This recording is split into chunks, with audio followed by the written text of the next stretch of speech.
Good morning, everybody. Welcome back. I hope you had a great break and you're rested and revived for the push to the end of the school year this year. Sorry I didn't make it to you last month in December, the short turnaround for the PD day, and I didn't have a ton of information, so I'm not going to give you just random videos as much as you'd like to watch them. But all right, let's get into it today. A couple things. First, update websites. Thank you so much for helping me out with that. We hadn't done it in like 2 years, so there was a whole bunch to go through, and I'm sorry for bothering you with pictures and all that stuff. But if you take a look at the web page and you want to add anything, go right ahead, email me, and I'll get that done for you.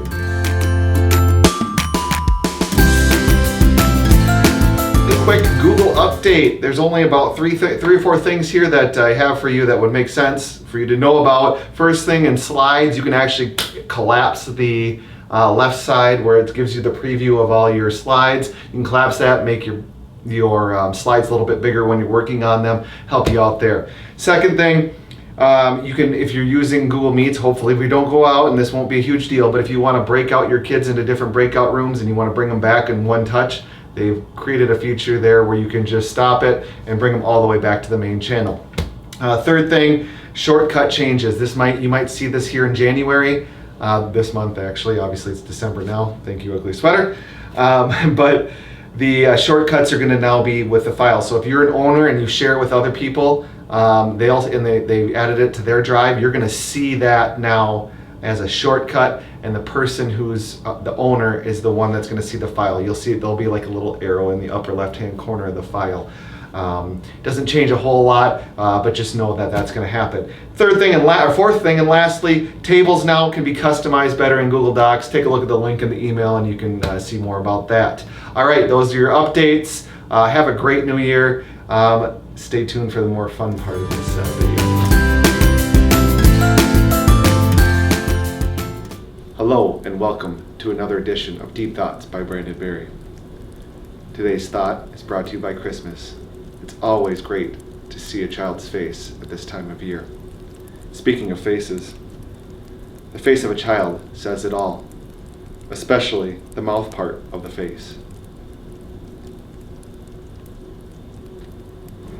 All right, no, deep thoughts really are not my strong suit, but technology is. So really, deep thoughts when it comes to technology is more of your why. I've been talking to you a lot about how you can use it and what you can use, but let's talk a little bit about why. At the conference, Mr. Anderson and I presented at just last week, we really talked about the why and why you're using this technology. Basically, it comes down to 4 reasons for me. One is maybe you want to assess using technology. Google Forms is a huge thing for that to make it easier on you. But so you want to know what the students know. You can use technology to do that pretty easily. The other thing, it needs to save you time, okay? Third thing actually, you might want to use it to give feedback or communicate, parents, students, whatever. It really works well for that. I mean, so does writing on a piece of paper too, but technology-wise, it's a little easier, especially with parents. And then also to engage, biggest thing in to engage. Notice what your students use all the time, technology. Help use technology to engage them. Really, you can't just use technology for technology's sake.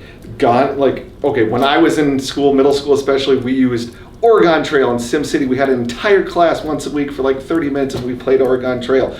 Yeah, I'd buy ammo and just shoot up all the buffalo, and couldn't carry back all the meat. But we're just using technology for technology's sake. No longer can we do that. We need to incorporate it into our lessons. And you can't just teach technology today because we don't know what our students are going to need to know technology-wise down the road. 10 years from now, it could be totally different. 15 years from now, totally different. So we need to use technology incorporated into our classroom to help our students learn. And lastly, it's weird coming from me, I know. You do not need to use technology if it's not going to meet those 4 things I talked about earlier, okay?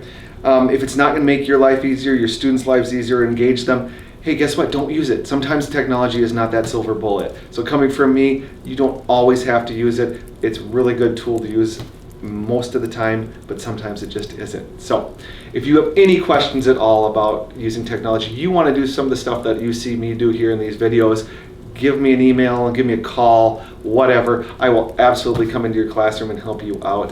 Hopefully here in the new year you can use something and give me a shout out and we can collaborate together.